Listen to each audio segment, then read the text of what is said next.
So what's up, कैसे हैं आप सब। इस वीडियो के अंदर, इस सेशन के अंदर हम क्वेश्चन नंबर 9 को सॉल्व करेंगे विद जो पेज नंबर 55 पे है, class 9 structure of atom NCERT. ठीक है, तो देखते हैं क्वेश्चन क्या है।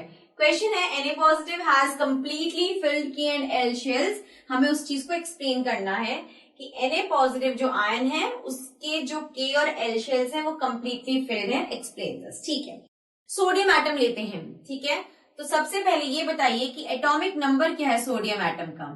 एटॉमिक नंबर ऑफ सोडियम, जिसको हम डिनोट करते हैं Na से, atom is equals to 11। Atomic number sodium atom का है 11।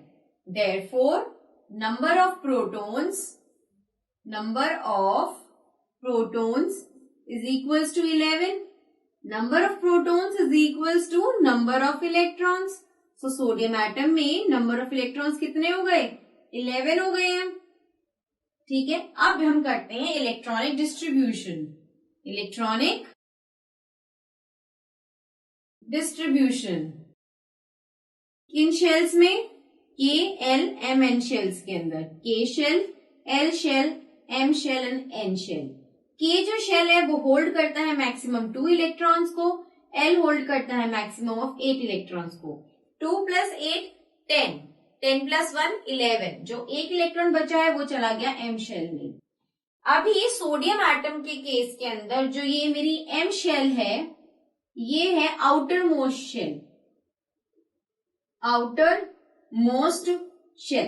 लेकिन एक बात आप क्या देख रहे हैं, अगर मैं इस एक इलेक्ट्रॉन को रिमूव कर दूं, इस एक इलेक्ट्रॉन को लूज कर दूं, तो मेरे पास अब इलेक्ट्रॉनिक कॉन्फ़िगरेशन क्या हो जाएगी? सोचिएगा, अगर इस एक इलेक्ट्रॉन को मैं लूज कर दे रही हूं, ठीक है, इस एक इलेक्ट्रॉन को I am losing it out, तो मेरे पास अब इलेक्ट्रॉनिक कॉन्फ़िगरेशन बच जाएगी 2,8।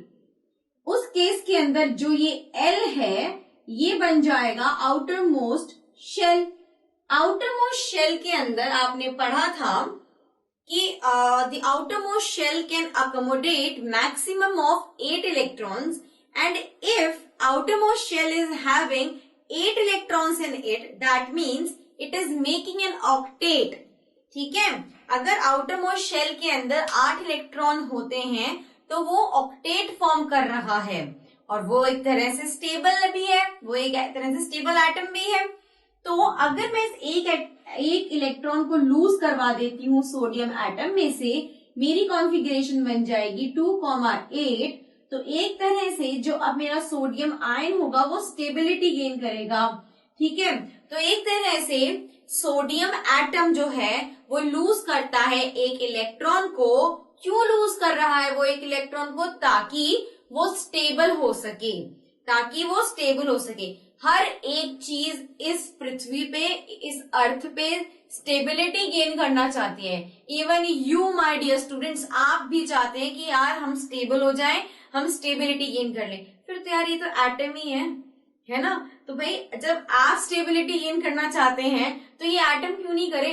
ये कह रहा है अगर मेरे को एक इलेक्ट्रॉन लूज करना पड़े तो करूंगा, लेकिन मैं स्टेबिलिटी गेन करना चाहता हूं, मैं स्टेबल होना चाहता हूं।